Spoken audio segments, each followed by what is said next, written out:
CJPയുടെ ജന്തർ മന്തർ സമരം അവസാനിച്ചു. കേസുമായി ബന്ധപ്പെട്ട കേസുകൾ, FIRകൾ, അറസ്റ്റുകൾ പിൻവലിക്കണമെന്ന CJPയുടെ ആവശ്യം സമരവുമായി ബന്ധപ്പെട്ടവരെ അതിൽ നിന്ന് പരിഗണിക്കും എന്ന് കേന്ദ്ര സർക്കാർ പറയുകയുണ്ടായി. സമരസമയത്ത് സ്വാഭാവികമായി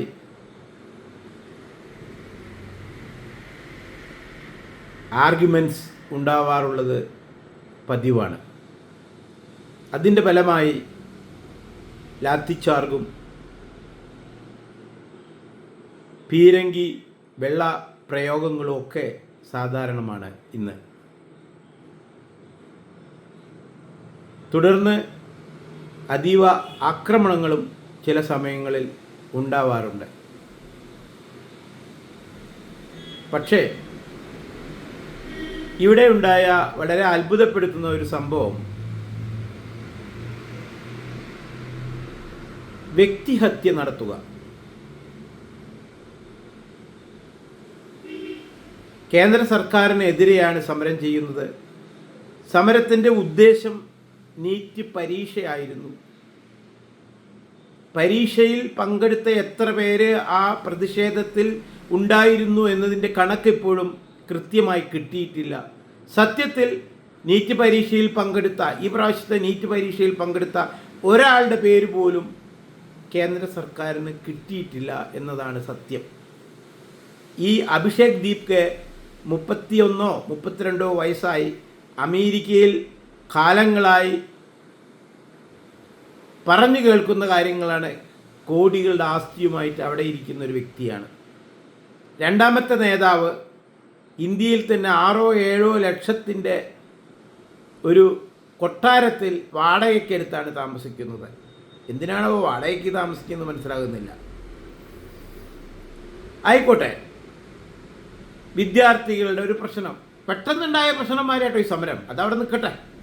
നീറ്റ് പരീക്ഷ ഇന്നേ വരെ ചോദ്യപേപ്പർ പുറത്താവാത്ത വിധത്തിലുള്ള സംസാര രീതികളൊക്കെയാണ് അവിടെ കണ്ടത്. ആ നിരാഹാരം ചെയ്യാൻ അവരെ സപ്പോർട്ട് ചെയ്ത് വന്ന ആളുടെയൊക്കെ സംസാരം കേട്ട ഇപ്പോഴാണ് ഈ നീറ്റ് പരീക്ഷ പേപ്പർ പുറത്തായതും സത്യത്തിൽ പരീക്ഷാ പേപ്പർ പുറത്തായി എന്നറിഞ്ഞപ്പോൾ സെക്കൻഡുകൾ കൊണ്ട് പരീക്ഷ റദ്ദാക്കി.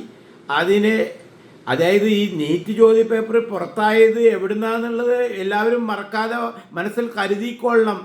അതായത് കോൺഗ്രസ് ഭരിക്കുന്ന, അതായത് ഇന്ത്യ മുന്നണി ഭരിക്കുന്ന സംസ്ഥാനത്ത് ജാർഖണ്ഡിൽ നിന്നാണ് ഈ ക്വസ്റ്റ്യൻ പേപ്പർ ആദ്യമായി പുറത്തു പോയിരിക്കുന്നത്.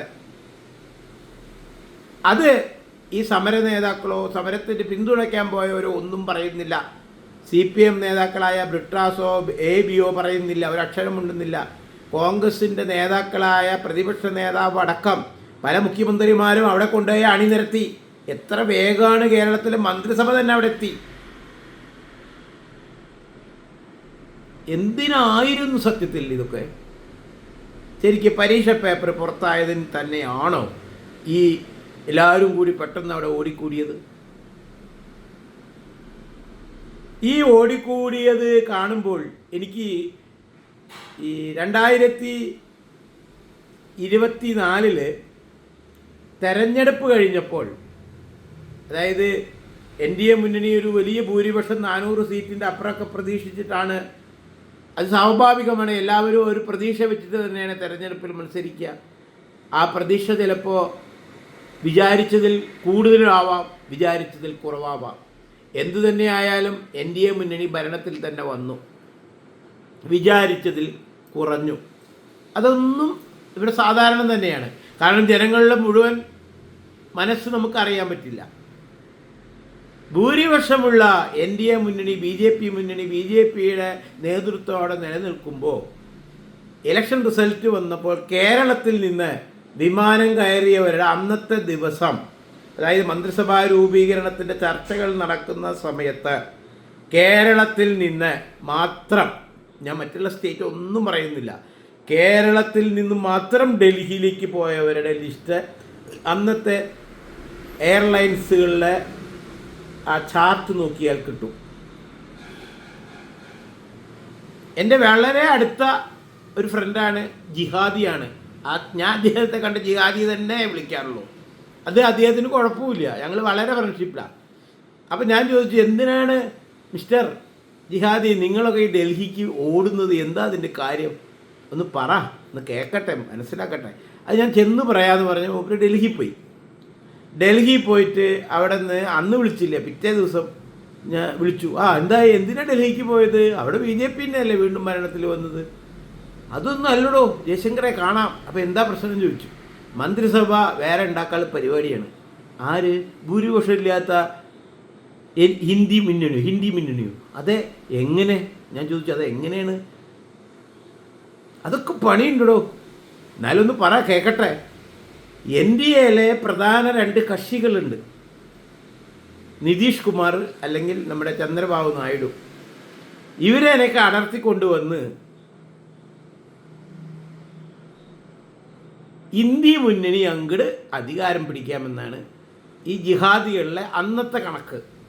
അതിൽ ജിഹാദികളെ കാട്ടിയും വലിയ ഇൻട്രസ്റ്റിൽ പോയിരിക്കുന്നത് കോൺഗ്രസ്സിലെ തന്നെ ജിഹാദികളായ ആൾക്കാരാണ്.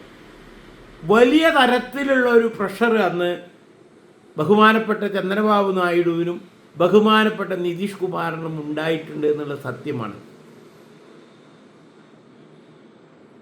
അവിടെ ഒരു വിഷയം വന്നു. ഇവർ രണ്ടാളും വന്നാൽ ഇവരിൽ ആരെ ഇവർ പ്രധാനമന്ത്രിയാക്കും?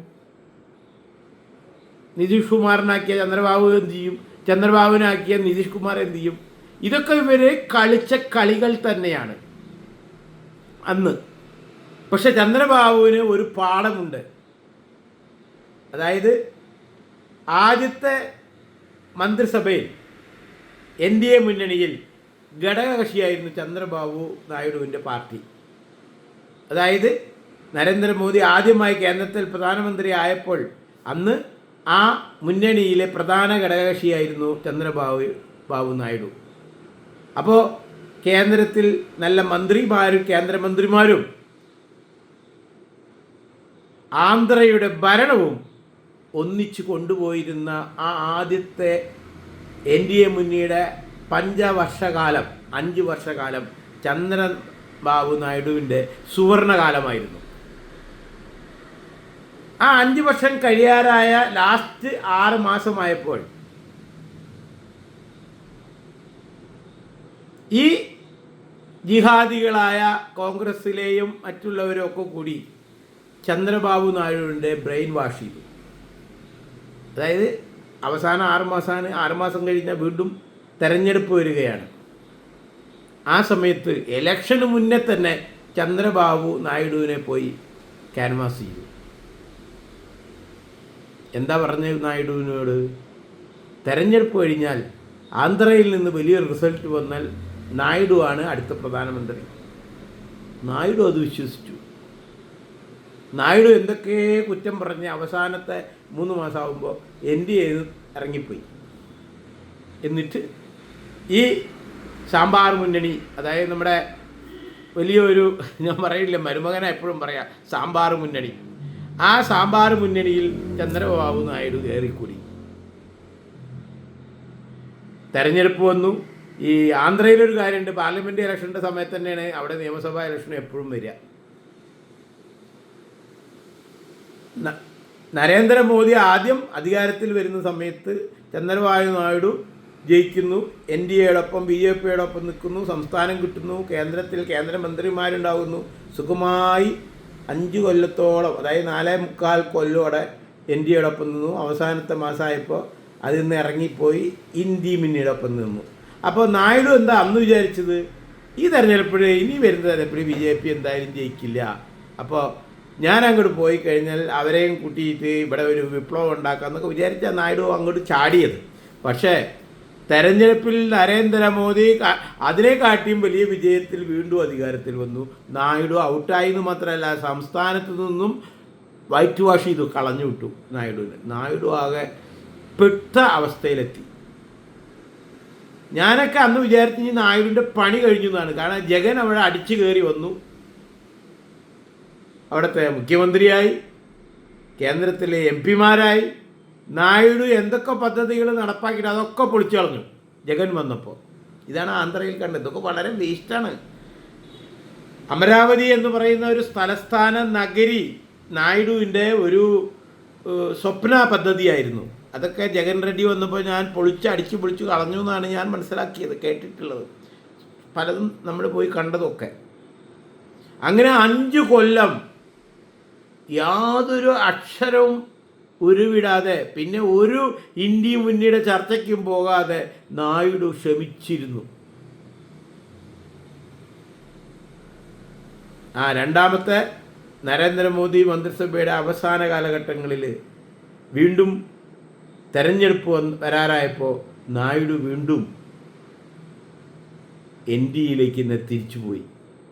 കാരണം നായിഡുവിന് മനസ്സിലായി ആരാണ് നല്ലത് ചെയ്യുന്നത്, ജനങ്ങൾ ആരുടെ ഒപ്പമാണെന്ന് നായിഡു സ്വയം അങ്ങ് മനസ്സിലാക്കി. അതായത് പാഠം പഠിക്കുക എന്ന് പറയില്ലേ, സ്വയം പാഠം പഠിക്കുക. അത് തന്നെയാണ് നായിഡുവിനുണ്ടായത്. നായിഡു വീണ്ടും NDAയിൽ ചെന്നു. രണ്ടാമത്തെ ഇലക്ഷൻ വരുന്നു. ഈ കഴിഞ്ഞ ഇലക്ഷനിൽ 2024 ഇലക്ഷനിൽ നായിഡു വീണ്ടും NDAയിൽ ചേർന്ന് തെരഞ്ഞെടുപ്പ് വന്നു. എന്താ സംഭവിച്ചത്? ആന്ധ്ര വീണ്ടും നായിഡു പിടിച്ചിറക്കി. ഇന്ന് കേന്ദ്രത്തിലും മന്ത്രിയായി നായിഡു വീണ്ടും പഴയ അവസ്ഥയിലേക്ക് പോയി. ആ തെരഞ്ഞെടുപ്പിൻ്റെ റിസൾട്ട് വന്ന സമയത്താണ് വീണ്ടും കുത്തിത്തിരിപ്പുമായി ഈ ജിഹാദി കിണ്ടി മുന്നണിക്കാർ വീണ്ടും ഡൽഹിയിൽ പോയി നായിഡുവിനെ കാണാൻ ചെന്നു. നായിഡു ഉണ്ടോ ഇവന്മാരുടെ വാക്ക് കേൾക്കുന്നു? നായിഡു ഒരു പ്രാവശ്യം പെട്ടതാണ്. അതേമാതിരി കിണ്ടി പെട്ടിരിക്കുന്ന ഒരു നേതാവുണ്ട്. ആരാണ്? ശിവസേനയുടെ മകൻ. ആരാ മകൻ? ഉദ്ധവ് താക്കറെയുടെ മകൻ. താക്കറെയുടെ പാർട്ടി ശിവസേന എന്ന് പറഞ്ഞാൽ BJP ഉണ്ടാകുന്നതിന് മുന്നേ ഇന്ത്യയിലുള്ള ഒരു ലോകമറിയപ്പെടുന്ന ഹിന്ദു പാർട്ടി തന്നെയാണ് ശിവസേന. നമ്മൾ പല കലാപങ്ങളും ബോംബെയിൽ നമ്മൾ കേട്ടിട്ടുണ്ട്. എന്ന് പറഞ്ഞാൽ മലയാളികളെ അവിടുന്ന് അവർ അടിച്ചോടിച്ചൊരു സന്ദർഭം തന്നെയാണ്. അത്രയും ശക്തമാണ് ദേശീയതയോട് ശിവസേന. ഭഗവാൻ പരമശിവന്റെ സേനാന അവരറിയപ്പെടുന്നത് തന്നെ. അത്ര പാരമ്പര്യമുള്ള ആ ശിവസേന BJPയുടെ പ്രധാന ഘടകകക്ഷിയായിരുന്നു. മഹാരാഷ്ട്രയിലെ തെരഞ്ഞെടുപ്പ് വരുമ്പോൾ NDA മുന്നണിയിലെ പ്രധാന കക്ഷി തന്നെയായിരുന്നു. BJPയും അവരും ഒന്നിച്ചാണ് അവിടെ ഇലക്ഷൻ നിന്നിരുന്നത്. അവിടെ കുത്തിത്തിരിപ്പുണ്ടാക്കി ഈ ജിഹാദികളടങ്ങിയ കിണ്ടിക്കാർ അവിടെ ആ ഉദ്ധവ് താക്കറേനായി നടത്തിക്കൊണ്ടുപോയി. ഇന്ന് വഴിയാധാരമായി നടന്നുകൊണ്ടിരിക്കുകയാണ്. എവിടെ പോയി സ്റ്റെപ്പ് വെച്ചാലും ക്ലച്ച് പിടിക്കുന്നില്ല. കഷ്ടകാലം. പക്ഷെ നായിഡു ഒരു 4 കൊല്ലം വെയിറ്റ് ചെയ്തുള്ളൂ. പെട്ടെന്ന് കാര്യം മനസ്സിലാക്കി വീണ്ടും തിരിച്ചു വന്നു. അങ്ങനെയുള്ള നായിഡുവിനെയാണ് കഴിഞ്ഞ 24 ഇലക്ഷൻ്റെ ആ ഒരു ചെറിയ ഭൂരിപക്ഷക്കുറവ് NDAക്ക് വന്നപ്പോൾ ജിഹാദികൾ ഡൽഹിയിൽ പോയിരുന്നിട്ട് രഹസ്യ ചർച്ചയ്ക്ക് നായിഡുവിൻ്റെ അടുത്ത് ചെല്ലണം. നായിഡു ഉണ്ടോ അവരുടെ ആ കുരുത്തിയിൽ പോയി വീണു. നായിഡു പഠിച്ചു ജീവിതം, real factor, what is Narendra Damodar Das Modiji എന്ന് നായിഡു മനസ്സിലാക്കി കഴിഞ്ഞു. ആ പവർ എന്താണെന്ന് മനസ്സിലാക്കി കഴിഞ്ഞു. അതിനെ വിട്ട് ഇനി നായിഡു ഒരു കളിക്കും പോവില്ല. അവിടെയാണ് അന്ന് കേന്ദ്രത്തെ അധികാരത്തിൽ കയറ്റാതിരിക്കാൻ കളിച്ച അവർ തന്നെയാണ് ഇപ്പോൾ ജന്തർ മന്ദറിൽ ഈ നീറ്റിൻ്റെ ഒരു ആവരണം അണിഞ്ഞുകൊണ്ട് വന്ന സമരത്തെ തലയിലേറ്റി നടന്നത്. ആരാ നടക്കുന്നത്? ആദ്യം രംഗത്തിറങ്ങിയതാരാ? നമ്മുടെ ബിട്ടാസും ലിറ്റിൽ ബേബിയും. എന്താ അവരുടെ അവസ്ഥ? കേരളത്തിലുണ്ടോ? ഏരിയ കമ്മിറ്റികൾ ഇപ്പോൾ ഓരോരുത്തരായിട്ട് കാരണഭൂതനെതിരെയായിട്ട് സംസാരിക്കാൻ തുടങ്ങി, റിപ്പോർട്ടുകൾ ഇറക്കാൻ തുടങ്ങി. 200 ഏരിയ കമ്മിറ്റികളുണ്ട്. ഇനി ഓരോന്നിൻ്റെയും റിപ്പോർട്ടുകൾ എത്രയും പെട്ടെന്ന് പുറത്തു വരും, ഒരു സംശയവും വേണ്ട. അപ്പോൾ ഈ നീറ്റ് പരീക്ഷയുടെ പേര് നല്ല രീതിയിൽ ജനാധിപത്യ രീതിയിൽ ഭൂരിപക്ഷം നേടി നല്ല രീതിയിൽ ഭരണം നടത്തുന്ന ലോക രാജ്യങ്ങളെ റെസ്പെക്ട് ചെയ്യുന്ന തരത്തിൽ ഇന്ത്യയുടെ സ്ഥാനം എത്തിച്ചുകൊണ്ടിരിക്കുന്ന ലോകത്തിലെ പ്രധാന ബ്രാൻഡഡ് കമ്പനികൾ മുഴുവൻ തന്നെ ഇന്ത്യയിലേക്ക് ഇൻവെസ്റ്റ്മെൻറ്റുമായി വന്നുകൊണ്ടിരിക്കാൻ സാഹചര്യമൊരുക്കിയ ആ കേന്ദ്ര സർക്കാരിനെയാണ് വലിച്ച് താഴെയിറക്കാൻ കച്ച കെട്ടിയിറങ്ങിയത്. ആരുടെ പിൻബലത്തിൽ? വിദേശ ശക്തി, ജിഹാദി ശക്തികളുടെ പിൻബലത്തിൽ, അവരുടെ പൈസയുടെ ബലത്തിൽ. ആ വിദേശ ശക്തി ആരാണെന്ന് നമ്മൾ തന്നെ കണ്ടെത്തും. അതിൽ ഇപ്പോഴും സംശയിക്കുന്നത് ജിഹാദികളെക്കാട്ടിയും കൂടുതൽ CIA നേതൃത്വത്തിലുള്ള അമേരിക്കയും കൂടിയുണ്ട്. കാരണം ഈ സമയത്ത് ബംഗ്ലാദേശിൻ്റെ അതിർത്തിയിൽ, അതായത് 5-6 കിലോമീറ്റർ വരെ അമേരിക്കൻ സേന അവിടെ വന്നിട്ടുണ്ട്. നമുക്ക് സാറ്റലൈറ്റിൽ അത് കാണാൻ സാധിക്കും. ബംഗ്ലാദേശ് അതിർത്തിയിൽ ബംഗ്ലാദേശ് സേനയുടെ ഒപ്പം അമേരിക്കയുടെ സോൾജിയർമാർ അല്ലെങ്കിൽ അവരുടെ ഓഫീസർമാർ ഇന്ത്യയുടെ ബോർഡറിൻ്റെ അടുത്ത് 5 കിലോമീറ്റർ വരെ വന്നിട്ടുണ്ട്. രാത്രി സമയങ്ങളിൽ ഈ ജന്തർ മന്ദിറിൽ വിതരണം ചെയ്ത ഭക്ഷണ പാക്കറ്റുകളിൽ പല ചാനലുകളും കാണിച്ചിട്ടുണ്ട് ബംഗ്ലാദേശിൽ നിന്ന് വന്ന ഭക്ഷണ പാക്കറ്റുകൾ. സ്വിഗ്ഗി, ടൊമാറ്റോ എന്നൊക്കെ പറയും, പക്ഷെ ആ cover, packet food cover came from Bangladesh. ഇതൊക്കെ നമ്മൾ കൂട്ടി വായിച്ചു പോകണം. നമ്മുടെ സർക്കാർ അത്ര മണ്ടന്മാരൊന്നുമല്ല, എല്ലാം കണ്ടെത്തും. അവിടെയുള്ള ഓരോ വ്യക്തിയെയും വീഡിയോയിൽ പിടിച്ചിട്ടുണ്ട്. ഇന്നും ഈ CJPക്ക് കറക്റ്റ് കണക്ക് പറയാൻ പറ്റിയിട്ടില്ല. എന്തിൻ്റെ കണക്ക്?